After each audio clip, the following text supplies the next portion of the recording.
wherever you may be joining us from.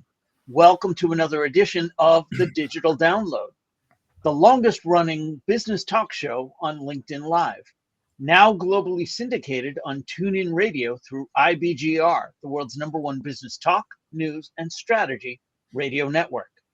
Today, we're mastering language for leadership impact. We have a special guest, Felicity Wingrove, to help us with the discussion. In a world where leaders must communicate across multiple platforms, Felicity helps decode the complexities of communication mastery, showing how the right approach can transform how you're seen and heard. But before we bring Felicity on, let's go around the set and introduce everyone. And while we're doing that, why don't you in the audience reach out to a friend, ping them, and have them join us. We strive to make the digital download an interactive experience, and audience participation is highly encouraged. Okay, with that, Tim, would you kick us off, please? Hi, yes, my name is Jim Hughes, and I'm the CEO and co-founder of DLA Ignite, and I'm famous for writing the book, Social Selling, Techniques to Influence Buyers and Changemakers. Excellent, thank you. Bertrand. Good morning, good afternoon, and good day, wherever you might be. My name is Bertrand Godillot. I am based in France, in the southwest of France. I'm the founder and partner of Odysseus & Co. We're working with customers to generate more conversations with their target customers and the ones that can influence them. And I'm obviously a very glad and proud DLA Ignite partner. Excellent. Thank you very much. Bonjour. Adam. Good afternoon, everybody. I'm Adam Gray. I'm co-founder of DLA Ignite and Tim's business partner. And yes, I managed to get out for a little walk earlier today, and it's the last nice day, I suspect, before the winter kicks in. So it's a lovely way to round out the week. Excellent. Yes, this promises to be a lot of fun. And myself, I am Rob Durant. I am the founder of Flywheel Results. We help startups scale, and I too am a proud DLA Ignite partner. As I said, this week on the Digital Download, we're going to speak with Felicity Wingrove. With over 2 decades of experience in PR and leadership communications, Fliss works with CEOs and C-suite executives to refine their communications strategies. Let's bring her on. Hello. Fliss, good morning. Hi, Fliss. And welcome. How you doing? Hi, everybody. It's great to meet you. Bonjour, Bertrand. And hi, Tim and Adam and Rob. Not ignoring you as well. It's just no, that's fine. Lovely accent. It happens a lot, don't worry. Fliss, let's start by having you tell us a little bit more about you, your background, and what led you to where you are today. Yeah, absolutely. Thank you, Rob. So my undergraduate degree is in the psychology of language. I'm a psycholinguist. So psycholinguistics is focused on the applied psychology of language. How do we use language very deliberately to create emotional connection, resonance, to understand and start to decode language in terms of its ability to inspire or to infuse, to move and make change. That was, I got to the point in my bio where I just put 25 plus years, because I think you can stop counting at 25. It gets a bit depressing, actually. I'm probably nearer 30, but anyway. So I've spent the last 25 years working. I've worked sort of FTSE 100 level. I used to run a national PR agency. And for 17 years, alongside other business interests, I've run my own PR firm, working very much with senior teams and helping them to capture their very specific message and to share that with the people that matter the most to them. Recently, so just over this summer, one of my businesses has merged and been acquired by the Inspirational group. So I'm now doing what I do, but on much more of a global stage, which is hugely exciting. Excellent. Fliss, let's start with a foundational question. In your opinion, why do so many leaders struggle with communication? What a great question. Most people, most leaders are brought up to believe that we should speak to people how we would wish to be spoken to. We're taught that that's going to engender empathy, it's going to create this connection, but actually it's the worst advice that we can be given. We are wildly, perfectly unique. We have several hundred filters that sit between us and the truth. And we need to speak to people how they would wish to be spoken to. Most leaders will use communication skill, they'll learn presentation skills.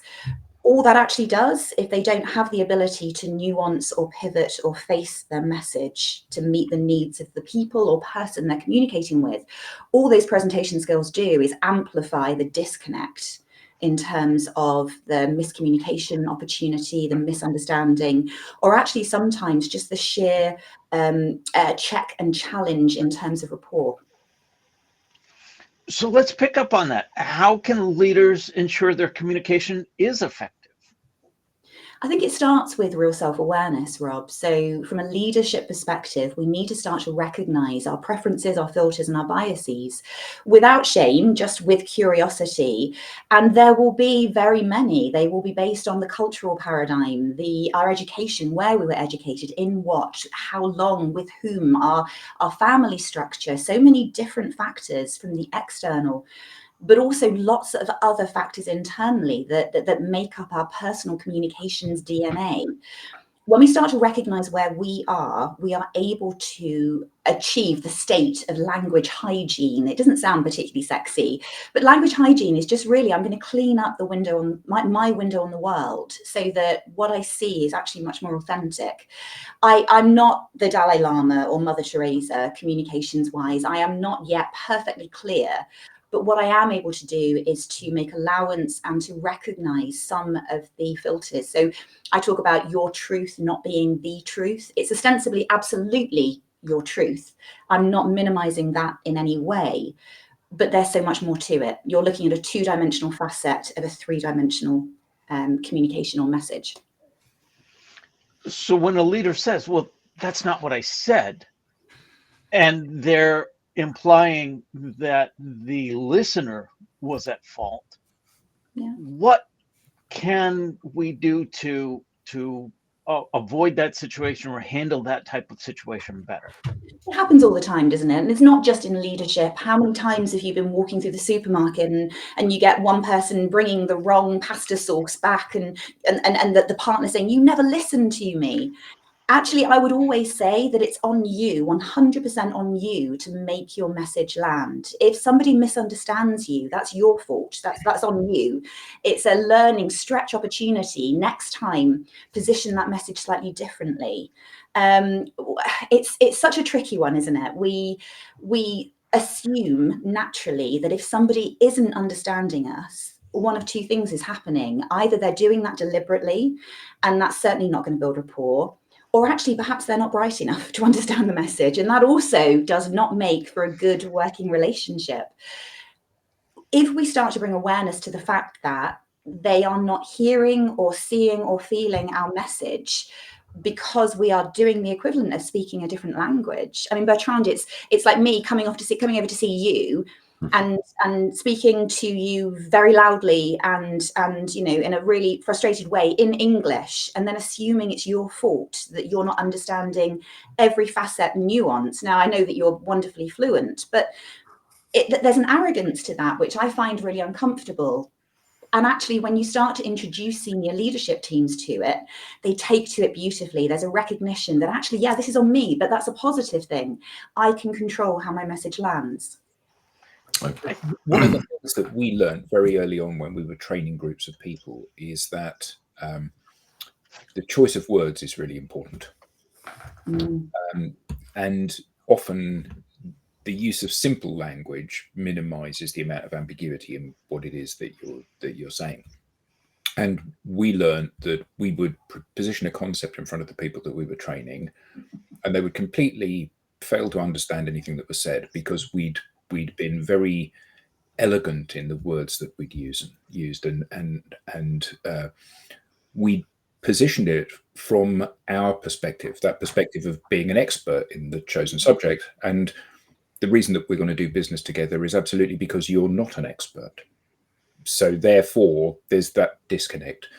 So how can somebody that wants to begin to have a conversation with someone that isn't on the same page as them start to level that playing field? Because we all, I think, have a fear of saying, well, look, Fliss, and it becomes really condescending and noxious when you speak that way. But actually, in many ways, you need to kind of bottom it out into the most basic language and the simplest of concepts, and not make any assumptions about the knowledge. So how do we do that in a charming way, in a way that doesn't create more barriers?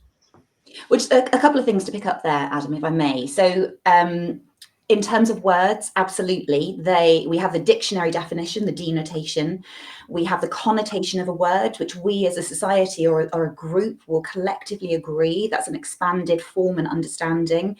But there's something called semantic packing or semantic density, which is what that word, the resonance, the emotional impact that word will have for you personally.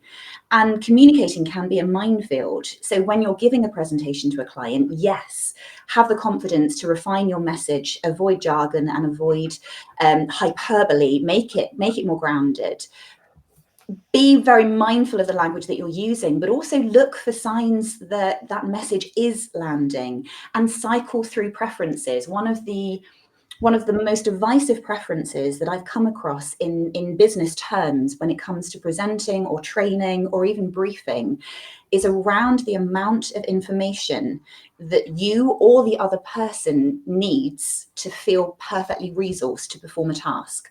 So some people have a very high information preference. So they will give you all of the belts and braces and buckles and everything that they've got.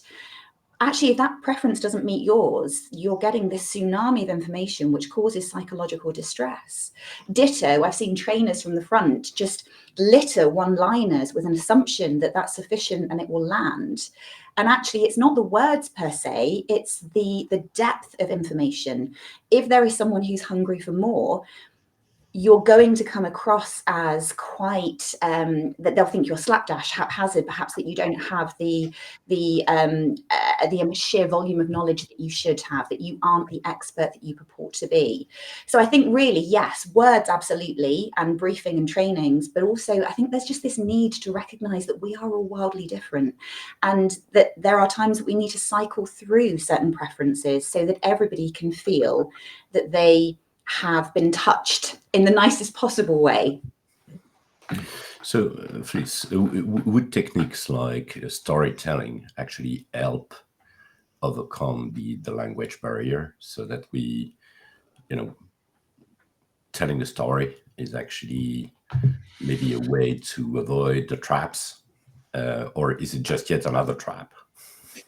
No, I mean, storytelling is really powerful. We have, from an evolutionary psychological perspective, we have evolved by sharing warnings and sharing wisdom by telling stories. That was our primary communication method back in the early days. Storytelling now, our brain will still tell us stories. Where we have to be very cautious and conscious is if we don't, so going back to Adam's point about ambiguity, which was really powerful, if we don't create what I call scaffolding around our message, we risk this ambiguity, and what happens is people will storytell for themselves. Now, they may storytell about our intent or where we're coming from, what we intend our communication, what we think about you, for example. And we see that particularly around gender. So the work that I've done over the last 25 years, I've done quite a bit of work around empowering language. And there's a big gender divide. Women will tend to catastrophize more than men in their storytelling. So I might say to you, and I may intend it in a positive coaching leadership perspective, I may say to you, how can we do that better? And you may take that neutrally, but actually you may tell yourself a story there. How can we do that better? Well, they didn't think it was good enough to start with. And suddenly you go into this catastrophic spiral that ends with, I can't do my job. I'm going to lose I mean, it sounds ridiculous, but it doesn't take very much to get into that spiral. So if I wanted that message to land and to be reliable and for me to be confident that it would be understood, the scaffolding I would place around that would be a simple word like even. How can we make that even better? I don't have to add additional praise. I don't have to do anything but create a space and room for someone not to storytell. So yes, storytelling can be wonderful when we're doing it and when it's cycling through various preferences, so it meets a need. But we need to be wary. In that example, the use of the word even was such a beautifully minimalist way of removing all of the negativity around that comment. And I think that, you know, particularly in what we do when we work with clients, is that we are trying to remove natural inbuilt fears they have to doing some of the things they need to do, and using techniques like that is an incredibly powerful way of doing it. So I have made a note of that. Even swipe and deploy, anything like that. Another great one is that's what I do. But there's another great one, which is best. So if you're looking for someone to self-filter, and rather than give you the societally approved version of the answer, but actually to give you something that matters to them, I think something like best or most, you know, what would be most useful for you right now, rather than what would be useful. If I ask you what would be useful, you're going to give me a sanitized version of what you think you should say. By asking you what would be most useful, your brain will automatically go into a little selection process. And some of the insights that you'll share, and again, which I would love as as a leader, as someone, perhaps you're in my team, the insights you would share would be hugely valuable because they would be much more personal and more resonant to you. So it's just an idea of how language can be this key, sort of the Rosetta Stone almost, that helps us to decode someone's genuine thoughts, feelings, and intent. So here's a question, and this may not be something that you wish to answer in open forum. This is no. Tim's nervous. Let me introduce you to Adam. That's something from me.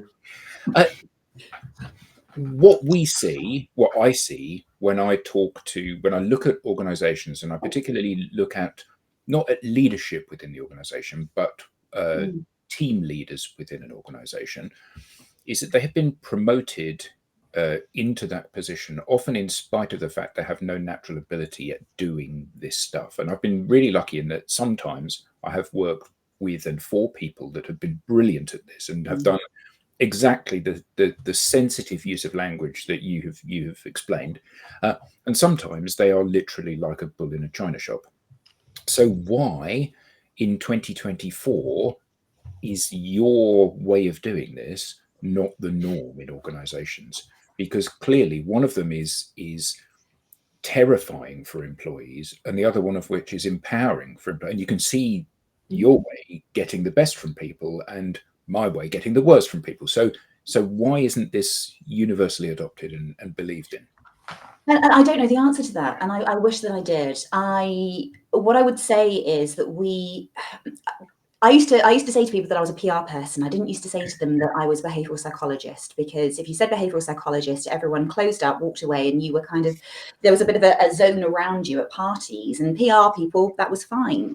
I think the last couple of years, we have become very much more comfortable with the idea that an awareness of human psyche, an awareness of how the brain can support or challenge our behaviors and our outputs has become much more natural. It's a bit like coaching. You know, if you go back 10 years, coaching was always seen as a bit of a remedial thing. You know, you'd wheel a coach in when someone wasn't performing or when they were struggling. Now we very much perceive coaching as part of performance enhancement. You know, great athletes have coaches. They're brilliant at what they do. They're world record holders. They have a coach in various areas so that they can stay that good. I think we're getting to that point now when it comes to language and communication. It was very difficult to break the understanding that communication was just a set thing. It was like water. We all did it. We all did it the same. If you didn't get it, that was on you. We're getting much more nuanced. We're getting to this understanding of emotional intelligence. You know, when we talk about leaders, lots of team leaders, absolutely, they've been promoted because the tactical art of what they do, moving widgets, making widgets, delivering a service, they're really good at it. So they get promoted. But what we don't necessarily do is build the framework around them to teach them to be great leaders, whether that's modeling it from up high or whether that's giving them that real kind of, hands-on training. And I have seen some brilliant examples, particularly of the modeling piece with some of the clients that I've worked with. Yes, they've brought me in from the language side, but actually other behaviors are being beautifully modeled by their directors and their board and. So I don't know why we haven't. What I can say is that I have seen really, really positive and exciting examples of great practice, and that will only spread. The more people who learn this, the more they will tell. And it's a bit like Rob was talking about the water cooler moment when he and I had an initial chat. And actually, lots of the stuff that we were all talking about, they are those little nuggets that are just really easy to spread, to pass on. I get really evangelical about language and language mastery and taking command of our communication. And yeah, I'm going to get there. We're going to get there. Just spread the word, Adam. That's what you need to do. No pressure. If you could just, But is this spreading? And the reason I say that is that particularly in economic downturns, people tend to hunker down to do the stuff that they've always done. So it's all very well that we need to be more sensitive and use more empowering language. However, we've got to do this: sell more stuff, create more brochures, whatever the objective is.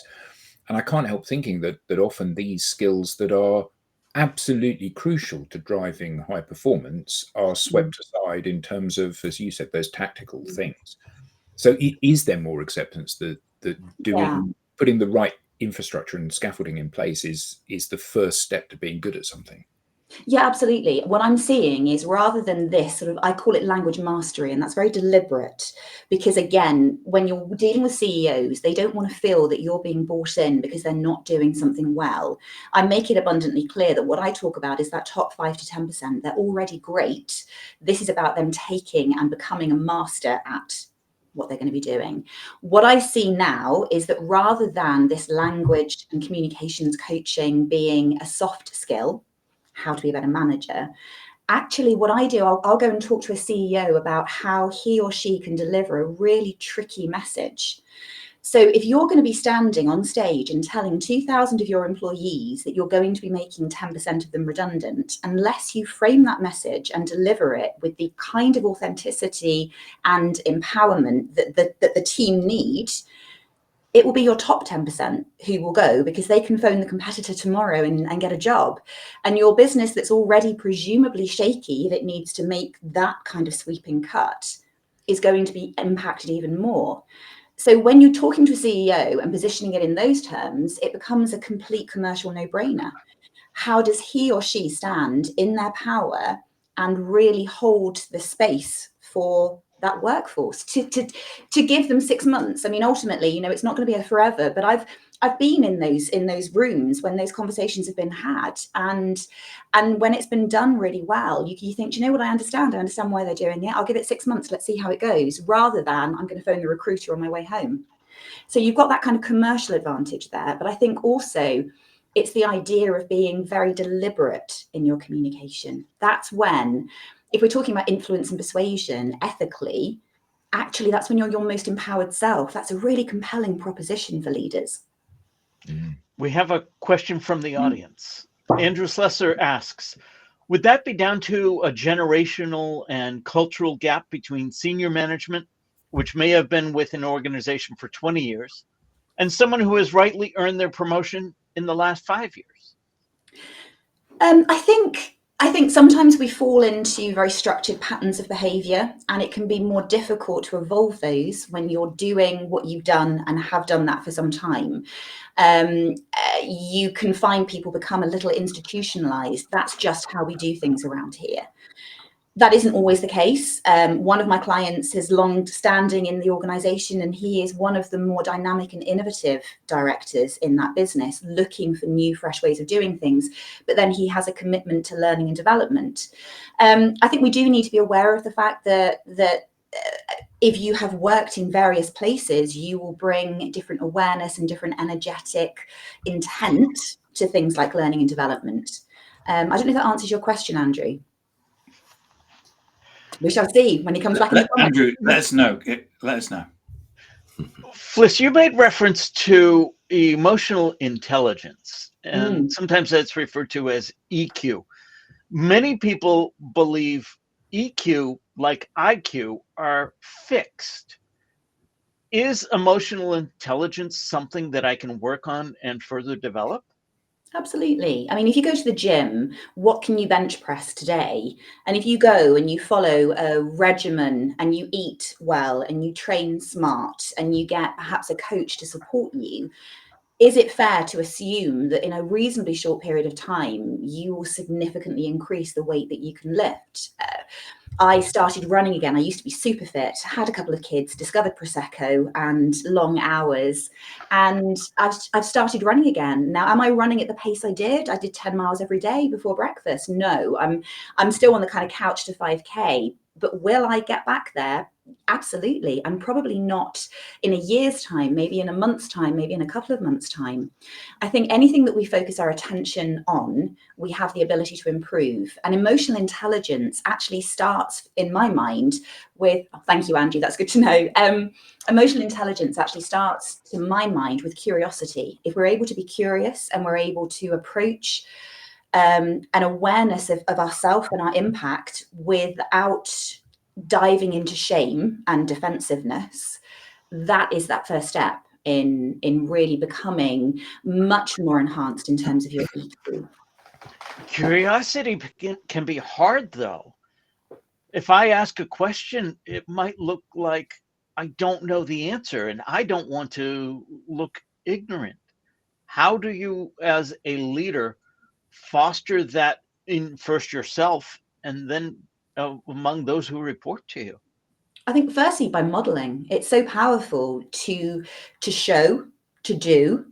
I mean, Paulo Coelho says the world is changed by your example, not your opinion. You've got to step forward and do it, right? I think also from a leadership perspective, there is an onus on us to create psychological safety for those around us. I know the organizations that I've worked with and within that have been most successful, it's been okay to fail. As long as you're doing it in the right way, so you're doing it for the right intent and you're trialing something, and as long as you don't allow that to be the end, you start again, you pivot, you change, you try again, it actually becomes something that is really appreciated because you are then leading edge or cutting edge. If you're doing something for the first time, you don't always get it right. Ditto the psychological safety.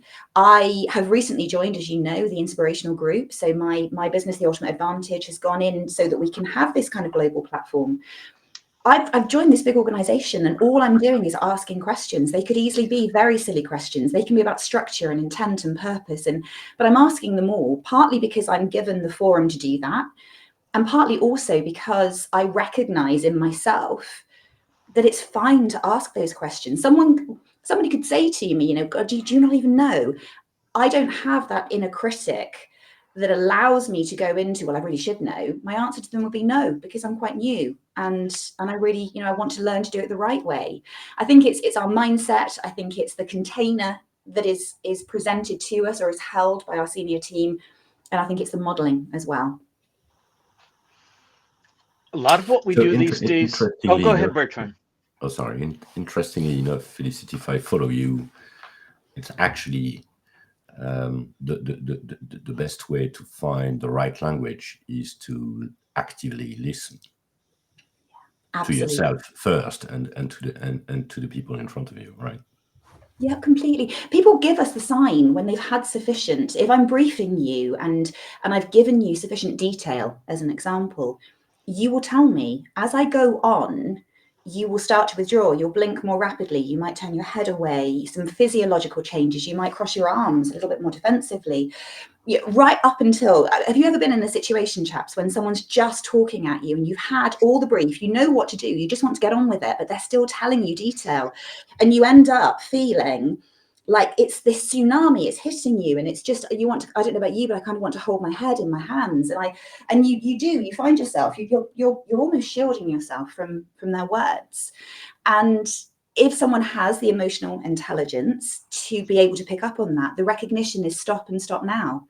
I might want more brief, but this person clearly doesn't.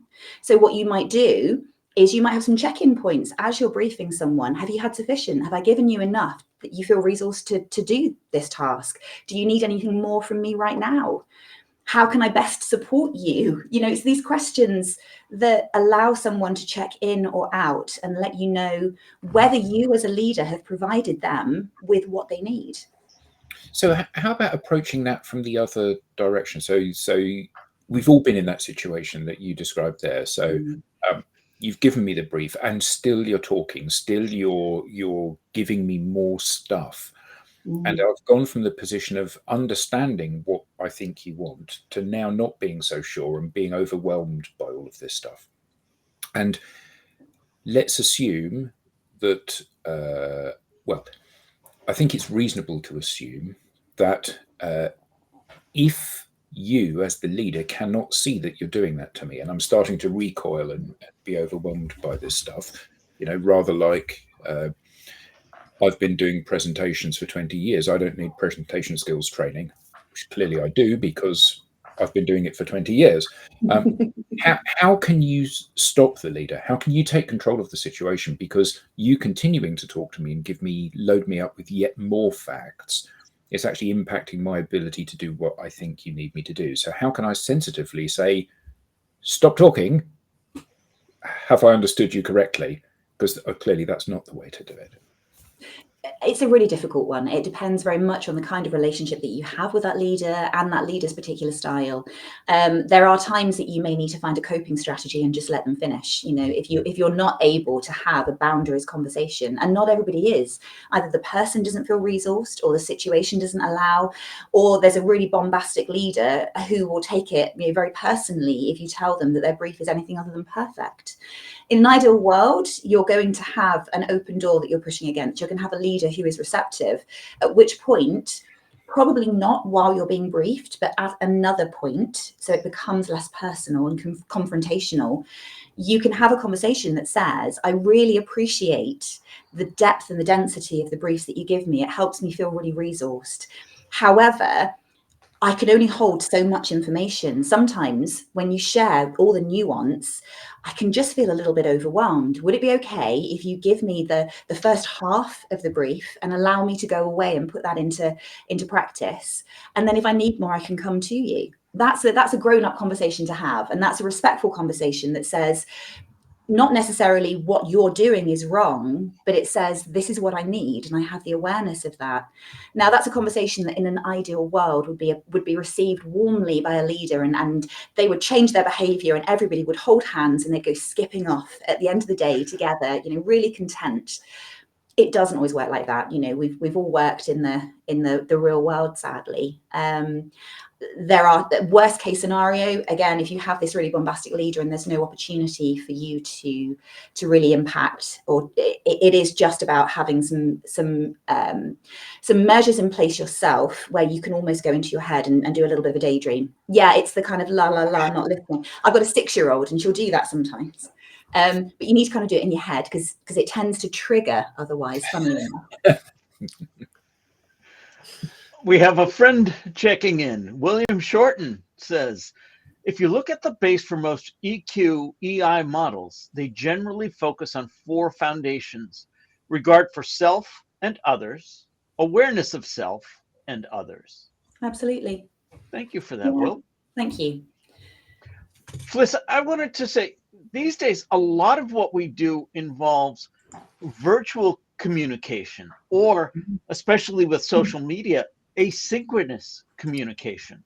How does one practice listening and emotional intelligence in that type of environment? Well, you know, I did a training course quite recently for a fabulous client, and they were moving their customer service team away from telephone and email as their prime response mechanism, and they were moving towards WhatsApp for Business and live chat, and they were doing that based on customer demand. But they had the commercial awareness and the insight to recognize that their customer service teams had never had the requirement to be quite so responsive, to have less time to consider and compose a response, and also that would show up the differences between each person's preferences. So I went in, I did the same training, but I did it 4 times so that I could get around each and every group of the customer service operatives. And we looked at self filters, that whole awareness of self piece. But we also looked at some of the cues that you can start to pick up. We talked about the language that you can reflect back to somebody.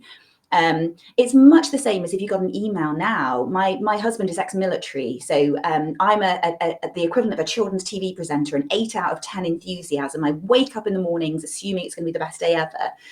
He's probably a 2 out of 10, and he looks like he wants to invade a country when actually that's just his thinking face, and he's perfectly content. And we've learned each other's differences. But I recognize if I'm going to send him an email, I don't put his name.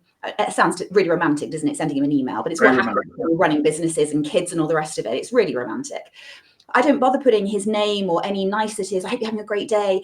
I just put the one-liner around the function.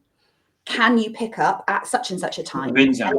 Yeah, I'll put a kiss at the end. Whereas I know one of my colleagues that I work with, if I was going to send that to her, I know that I would run the risk of offending her. So what I do, I will love bomb her to start with. I will check in about an event that I know happened last night. Did the theatre go brilliantly? You know, did you love it? You know, I'll ask about something, or I'll check in at the end and I'll thank her. It's exactly the same. It's a recognition of the personal nature of communication. Sometimes we don't know the person that we're communicating with.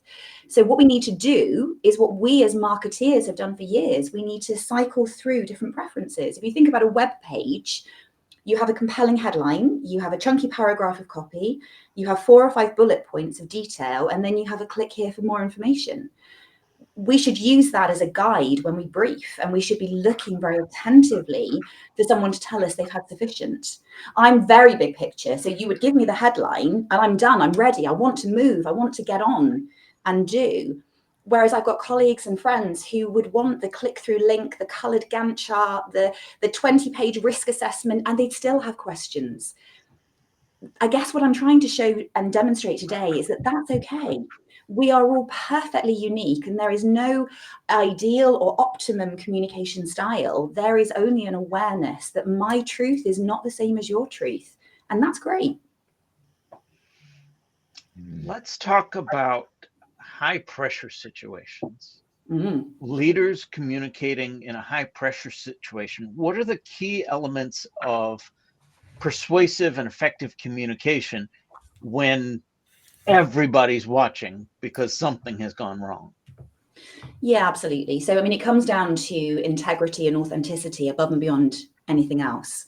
When you're in a high pressure situation, truth is always safer, because if you are running filters to make sure that you're not going to get caught out, that's, and I know this from the PR and the kind of crisis and issues comms work that I've done, you know, over decades, that's the time that people there will be a misstep and things will be blown. The big thing from the leadership perspective is to have grace for yourself and to recognize that communicating at a really difficult time is psychologically and emotionally really, really challenging. You are holding the space for a situation or a scenario that may be unplanned, that may be unfortunate.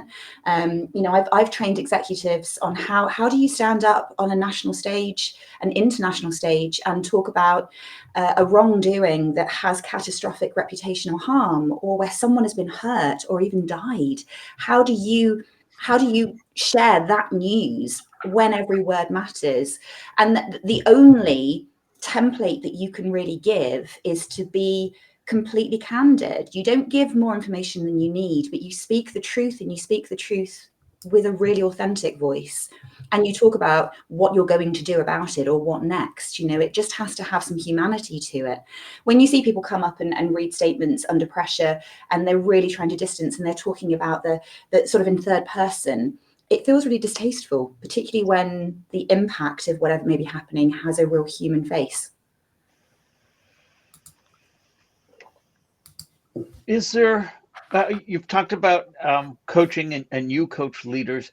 Is there something that the audience can walk away from today and do on their own without yet having a coach?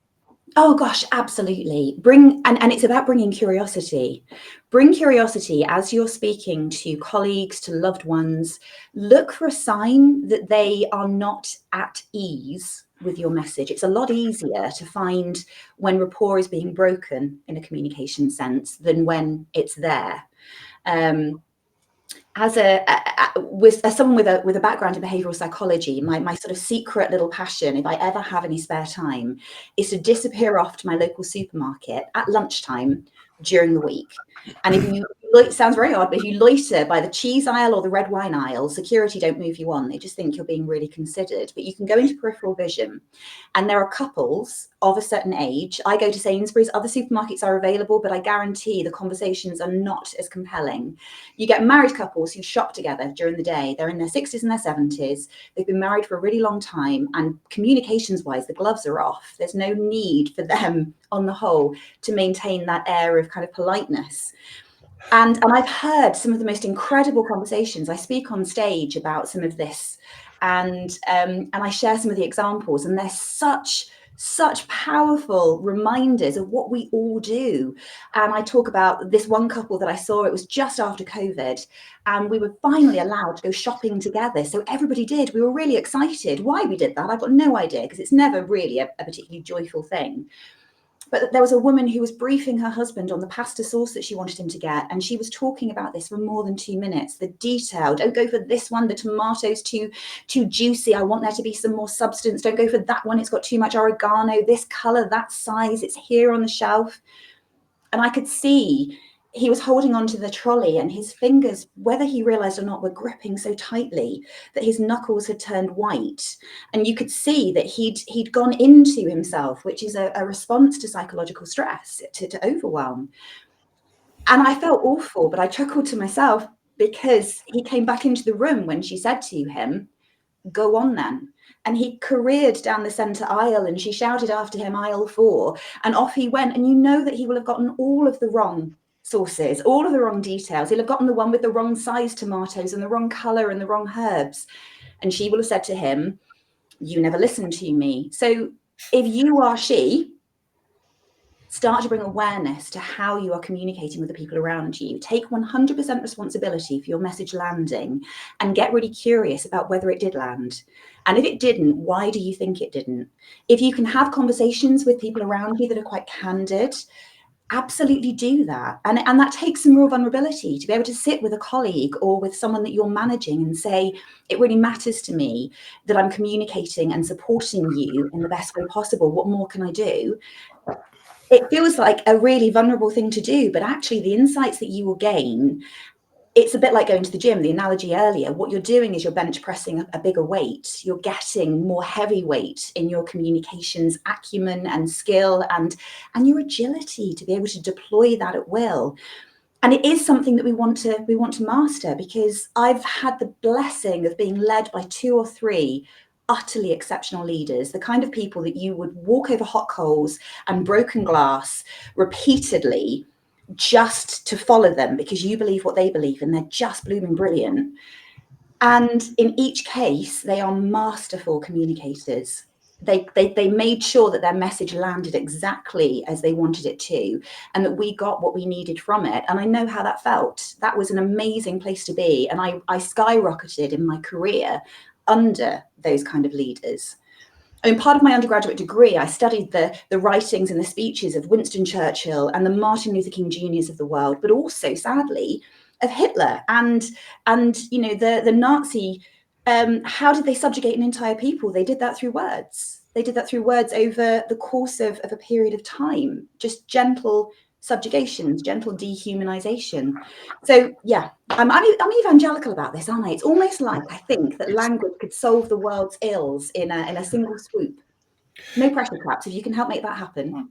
You talking about the supermarket situation reminds me of the funny quip about the other day. My wife said, "You haven't heard a damn word I've said, have you?" And I thought to myself, that's a funny way to start a conversation.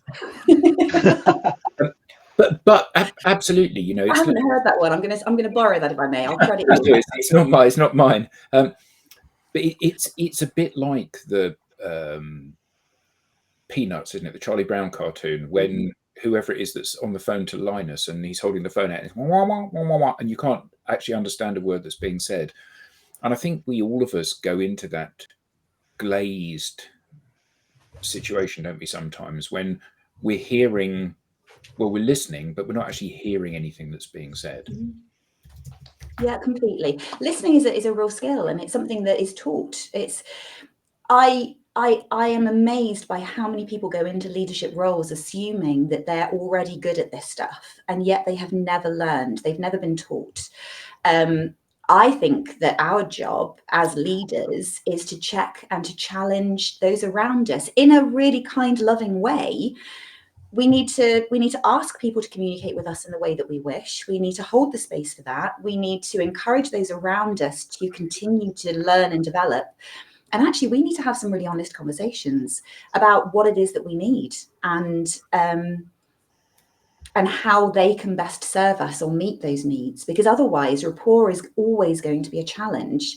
And without that, you don't get that lovely sweet spot of a leadership team that's kind of operating with real synergy. Just a forward-looking question, maybe. Do you see emerging trends that that leaders should be aware of to stay really ahead of the curve on this? Just, I think, more of an onus and an awareness that communication is changing and evolving. I think what we're seeing is a nervousness that communication is being used to kind of obfuscate, to confuse, to mislead. We're seeing that very much in the political arena. There have been lots of cases of sort of elections.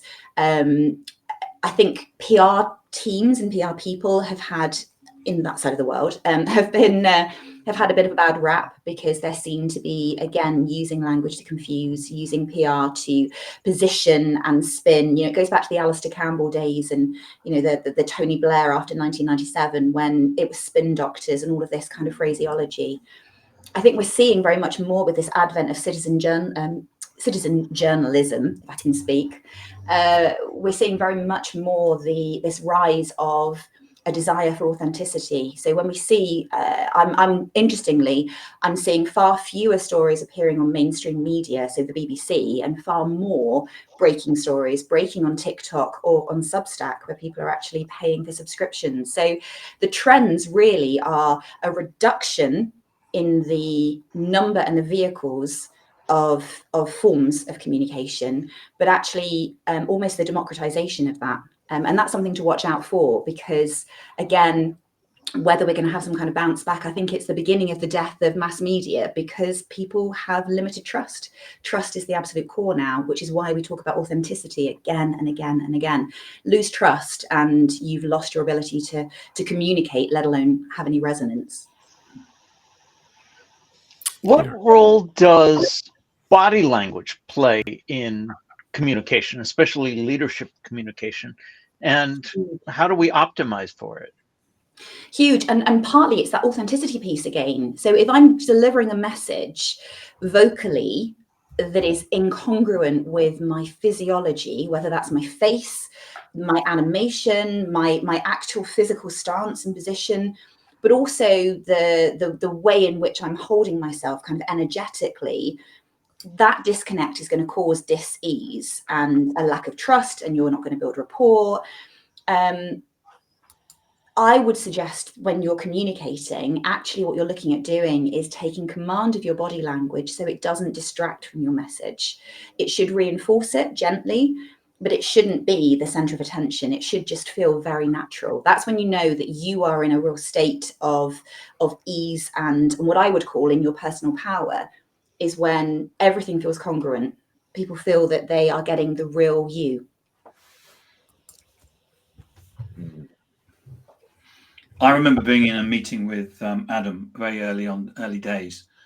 We had a client that they wanted to be famous for being a provider to the metaverse. And they asked us to write some content. And then they said, yes, but what do you know about the metaverse? And Adam turned around. I'm a salesperson, so I would immediately say, we know loads of stuff about the metaverse. And Adam turned around and said, I don't know anything about the metaverse at all. And you could see the people saying, well, what? And Adam said, well, the fact that I know nothing about the metaverse means that I'm the perfect person to write the content. Because what do your customers know? Well, they know nothing about the metaverse. Well, there you go. I have empathy with them, and I know how to try and explain it to them. And the authenticity of that response would have been really profound for the client, because they went, you're right. But they would have had an expectation that you would have had some bluster or some polished sales pitch about, yeah, and they would know. I mean, how many times have people had conversations with you and they pretend that they understand, and they're, it's almost like sort of the 5-year-old mimicking you, and it's a bit like dad dancing, isn't it? It's the communications equivalent of just watching that awkward dad dance. Bless my dad, he's great at lots of things, but dancing is not one of them. So yeah, if you're able to be really authentic and really honest, but Adam, I will say that takes enormous courage as well, because admitting that you don't know something is not always a comfortable. I couldn't reach him under the table to kick him, And yet, didn't you do well? Yeah, he did. I do think that within a working environment, having the safe space for that is so important. And when we started the business, one of the things that we agreed was that it was going to be fun. That needs to be the most important thing. So we go through phases of doing this, but I tend to be a bit of a giggler. And we haven't done it on this, but we have on many podcasts where Tim has been messaging me things trying to make me laugh, and in meetings as well. And it just means that you can relax and have that fun. And I think that one of the things that's missing so often from the corporate world is the fact that, we have to be professional. And actually, nobody wants you to be professional. People want you to be engaging and entertaining and somebody that they enjoy spending time with. And one of the things, we always say to ourselves, if we're standing up to keynote at an event or something, the most important thing is that we are there to entertain. Yes, we're there to communicate. Yes, we're there to do all of those things. But people will leave going, "Oh, I really enjoyed that," or "Oh my God, they were dull." And we know which one we want to be. Yeah, no, well said. And I think it goes back to the authenticity piece, but also it goes back to rapport and connection and all of the Pete and Dud of the social world. I think if we can be, but it's about being ourselves. If you were trying to be really entertaining and funny and that wasn't who you were, then that would just be blisteringly awkward. So well done you for stepping into that kind of energetic space. We do learn more when we're having fun. We learn more when we feel safe. Yeah, absolutely. Andrew Slessor adds, the key in anything is to enjoy it. Amen to that, Andrew. Absolutely. What a great Friday. Fliss, this has been great. Where can Fliss. people learn more? How can they get in touch with you? LinkedIn is my love platform. I've met some incredible people on LinkedIn, particularly during COVID, when we were suddenly sent into our back bedrooms and working from conservatories and whatnot. I connected with some incredible people who actually now are really good friends. So if you want to find me on LinkedIn, I am the only Felicity Wingrove, which is quite a nice place to be, and I would love to connect. I do share content on there, and otherwise, if you're interested in connecting, I'm with Be Inspirational Group, so beinspirational.com. Come and connect with us on there. We're doing some great teachings, learnings, masterclasses, all sorts of free content. We've got a bit of a mission to kind of spread leadership for a better tomorrow. And I rather like the artful vagueness of that, because the potential and the possibility is wonderful. So yes, do stay in touch. I'd love to. And with you chaps as well. I want to hear more about the guitars, Adam, and Tim, more about the gramophone and the books. And Bertrand, we didn't really get much of a chance to have a chat about that. But I'd love to just stay in touch with you. Bread. He makes amazing bread. Well, we've already talked about the fact that we're going to get together. So Rob's coming over. We're going to do tapas and champagne and things. It's going to be lovely. I'm looking forward to it. Nice. Happy Friday afternoon. Sounds really good. Speaking of communication, we now have a newsletter. Don't miss an episode, get show highlights, and beyond the show insights, as well as reminders of upcoming episodes. You can scan the QR code on screen, or you can visit us at digitaldownload.live/newsletter. On behalf of the panelists, to our guest Fliss, to our very active audience, thank you all for being a part of today's digital download, and we'll see you next time.